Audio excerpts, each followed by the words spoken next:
Hello check hello, थोड़ा ध्यान दीजिएगा।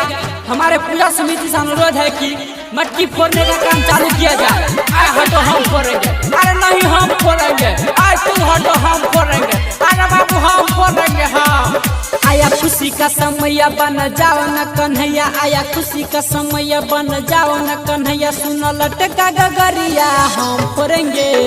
अरे थक गए क्या? हम फोड़ेंगे भाई हम फोड़ेंगे, हम फोड़ेंगे भाई हम फोड़ेंगे, हम फोड़ेंगे मटकी हम तोड़ेंगे, हम फोड़ेंगे सुनो हम फोड़ेंगे। आया खुशी का समय बन जाओ न कन्हैया, सुनो लटका गगरिया हम फोड़ेंगे। अरे थक गए क्या? हम फोड़ेंगे भाई हम फोड़ेंगे, हम फोड़ेंगे भाई हम फोड़ेंगे, हम फोड़ेंगे मटकी हम तोड़ेंगे, हम फोड़ेंगे सुनो हम फोड़ेंगे। श्री श्री 108 जन्माष्टमी पूजा समिति आप सभी ग्राम वासियों का हार्दिक हार्दिक अभिनंदन करती है और करती रहेगी। आए बाबू ढक्का ढुकी मत करो और आराम से फोड़ा फोड़ी का काम चालू रखो। आए बाबू तुम नीचे उतरो, तुम बहुत शरारती है, उतरो। हाथी घोड़ा पाल की जय कन्हैया लाल की, प्रेम से बोलो जय नंद लाल की।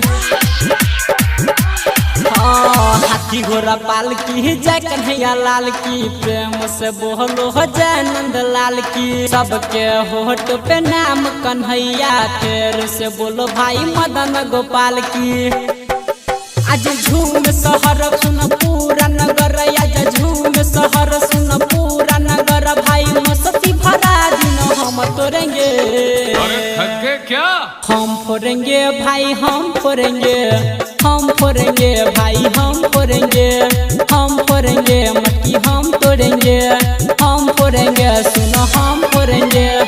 हेलो चेक हेलो, भैया थोड़ा आवाज दीजिए। और हाँ पूजा समिति से निवेदन है कि छोटे छोटे बच्चों को भीड़ में जाने से मना करें। थोड़ा सा सावला थोड़ा सा काला, सबके दिलों के है वो रखवाला। थोड़ा सा सावला थोड़ा है काला, सबके दिलों के है वो रखवाला। राधा के दिल में है बस में बाला, बरनट खट है मुरली वाला। भाई प्रेम पुजारी चलो करो न तैयारी, आया प्रेम पुजारी चलो करो न तैयारी, न तो सबसे पहले हम तोड़ेंगे। अरे थक गए क्या? हम फोड़ेंगे भाई हम फोड़ेंगे, हम फोड़ेंगे भाई हम फोड़ेंगे, हम फोड़ेंगे मटकी हम तोड़ेंगे, हम फोड़ेंगे सुनो हम फोड़ेंगे। डीजे वाला भाई लगाइए रमन जी यादव का गाना और आवाज कम नहीं होना चाहिए, बेस दीजिए। अरे बाबू अब ठीक है और दो। गली गली सुनो नया ही सुर है, मेरा कन्हैया तो माखन चोर है।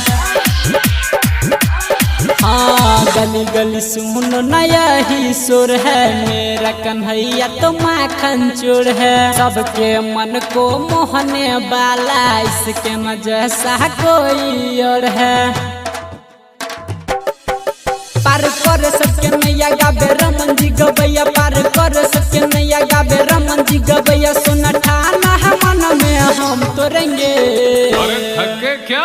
हम फोड़ेंगे भाई हम फोड़ेंगे, हम फोड़ेंगे भाई हम फोड़ेंगे, हम फोड़ेंगे मटकी हम तोड़ेंगे। Planet recording studio, planet recording studio.